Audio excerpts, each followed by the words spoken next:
So if a program is a series of steps to solve a problem, how do I go about finding out what the steps are? If I need to create a program that is going to solve a problem, how do I know what the steps are to solve the problem? So we're going to talk about an algorithm, which is just a method or a procedure to follow in order to solve a problem.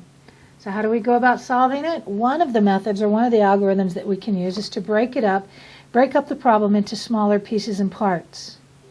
Because when I break a problem down into smaller steps, it can become or seem to become more manageable. I bet I could cure world hunger in just a series of steps. It probably would take a lot of steps, but I could cure something as large as world hunger by breaking it down into smaller and smaller parts. And I bet ultimately some of the parts might include me feeding my hungry neighbors or helping to feed the hungry in my community. So how do I come up with these steps, these pieces and parts? Well, we're going to practice it. So what I'm going to do is I'm going to give you a topic and a problem that I want you to solve. And I want you to solve it in exactly 3 steps. So how about Thanksgiving? Let's say that you were in charge of the Thanksgiving banquet, this Thanksgiving feast. Somebody calls you up on the phone and says, hey, you're in charge of the food and feeding everyone. And so this is a problem that you need to solve. I'm going to have you start from the very beginning where you have no food, no plan, no menu, no nothing. You've just received a phone call saying that it's your responsibility to feed a hungry masses of people that are coming to your place for Thanksgiving. The end result is a pile of food on the table ready for the people to eat. That is your problem. What are the steps that you would take in order to go from step A, no food at all, no plan, to the end result of having a banquet on your table? I'm going to give you a couple of minutes and I want you to write down exactly 3 steps to get from start to finish. Once you have listed out the 3 steps, I want you to take each one of those 3 steps that you have come up with and break it into 9. But let me make a suggestion to you. Before you do this, I would strongly encourage you to the best of your ability to evaluate each of those original 3 steps and try to make each of the steps of an equal amount of time and effort to complete. So let's say, for instance, that you were going to drive to school.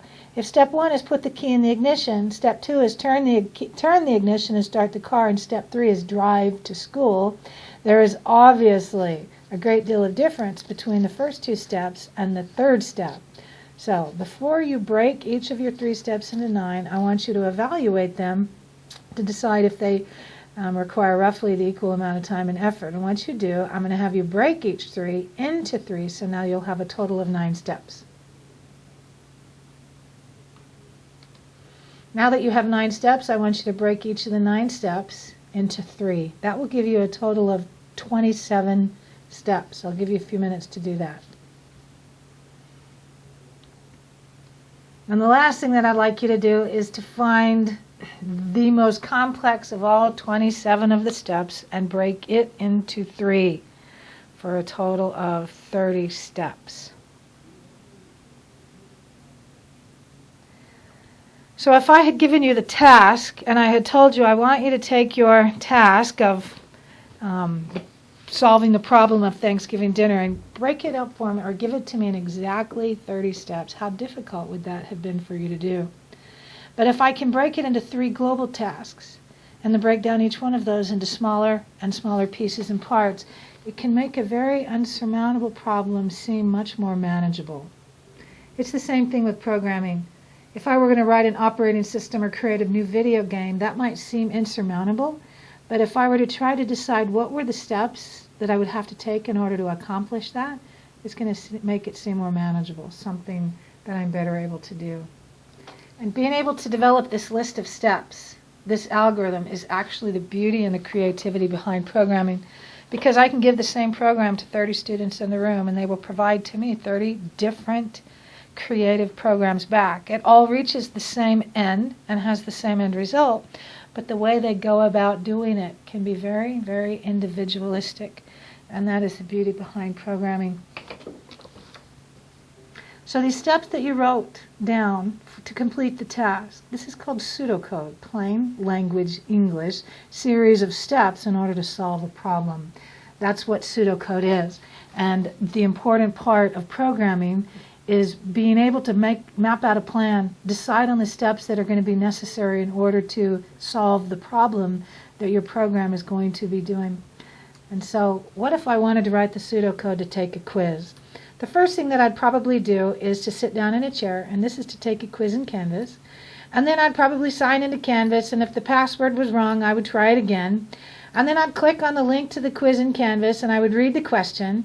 If you know the answer to the question, you're going to select the correct answer. If you don't know the answer to the question, you should frantically search the textbook for the answer. If you still don't know what the answer is, you're going to try to remember that rule for the most common answer. And you're going to repeat this until you have no more questions. And then the last step is to swear to read the chapter the next time before you try to take a quiz. This is an example of pseudocode on taking a quiz. So I'm going to give you a chance to practice writing pseudocode, mapping out a plan, or writing the steps involved in a process. So this is it. What I'd like you to do is write the steps to your typical morning routine. No more than 3, no less than 20. Excuse me, more than 3, less than 20. I'm not going to tell you how many steps to do this time, but I want you to start with your sound asleep with visions of sugar plums dancing in your head, and I want you to end with your hand on the door ready to leave for the day. What are the steps that you take for your typical morning routine?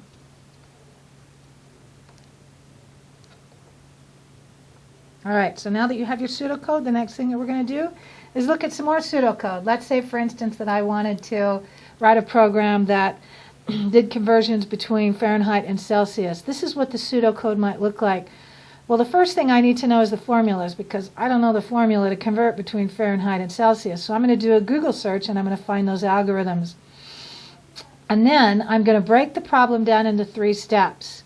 At the bottom of this slide, the first thing I'm going to do is I'm going to ask the user for the temperature they want to convert. The next step might be to calculate the conversions, and the third step is probably to display the results to the user. These are the 3 steps that I'm going to take to write a program that is going to do conversions between Fahrenheit and Celsius. So I'm going to give you some practice again.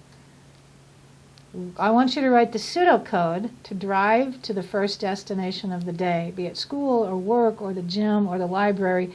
Wherever you go as your first destination of a typical day, I want you to write the pseudocode. You're going to start with you getting in a vehicle and end with your hand on the door at your first destination. And once again, I'm not going to tell you how many steps, but I want it to be more than 3 and less than 20. All right, so once you have come up with some basic steps on how to solve the problem, or once you've written down some basic pseudocode, the next thing that we're going to do is circle back or iterate around and add more detail. So here is my temperature conversion program with a bit more detail. When I add more detail, the first thing I'm going to ask the user is, what kind of conversion do you want to do? Do you want to convert to Celsius or to Fahrenheit? If they tell me that they want to convert to Celsius, the next thing I'm going to do is ask them for their Fahrenheit temperature. I'm going to convert it using my Google searched formula, and then I'm going to display the results to the user. But if they told me they wanted to convert to Celsius, then I am going to ask for the Celsius temperature. I'm going to convert it to Fahrenheit, and then I'm going to display the answers. And then I might even repeat the whole thing over again. That was fun. Do you have another temperature that you would like to convert? And what, do you want to convert it to Celsius, or do you want to convert it to Fahrenheit? So circling back around and adding more detail allows me to get a better understanding of the pseudocode or the plan that I have mapped out. So here's another example of pseudocode. Let's say that I wanted to calculate a restaurant bill, and that the restaurant bill included the tax and the tip. The pseudocode for that might be, find out what the bill amount is. I need to know what the tax and the tip rate are so that I can calculate the tax and the tip. And then finally, I need to add the tax and the tip to the subtotal or the bill amount, and then I need to display the results to the user. So you've had a chance to write some pseudocode or to map out a plan on your morning routine and your trip to the first destination of the day. What I'd like you to do is map out a plan or write some pseudocode for something that might be more oriented towards a program. So what I'd like you to do is I'd like you to write the pseudocode for a program that would calculate a paycheck. Paychecks involve some kind of a base pay and how many hours worked, and it wouldn't be a paycheck if we didn't take into consideration the taxes that have to be paid. So I want you to imagine that you're sitting at a desk and that an employee comes up to you and they says, I would like to know how much my paycheck is going to be. And so you're going to type some information into your computer, and ultimately the end result is you need to tell them how much the paycheck is going to be. We're going to discount right now that you're going to write a program that will print the paycheck or any kind of complex thing like that. All we need is for you to tell me how much that paycheck is going to be. So I want you to take a few minutes and write this pseudocode. And I am going to go back to the previous page so that you can see an example. Maybe you could see an example of what pseudocode looks like. So I want you to write the pseudocode to calculate a paycheck. Once I've had a chance to map out a plan, the next thing that I might want to do is test it. I don't generally test my pseudocode, but I definitely test my source code, which is real programming language code. But I'm going to test this pseudocode to see if it would work out. And the way that I'm going to test it is with real, live, honest, fake numbers. So let's say, for instance, that my bill amount was $215.30. We must have gone to Red Lobster. Let's say the tax rate is going to be 35% and the tip rate is 15%. I'm actually going to calculate the tax and the tip on my real, live, fake bill amount.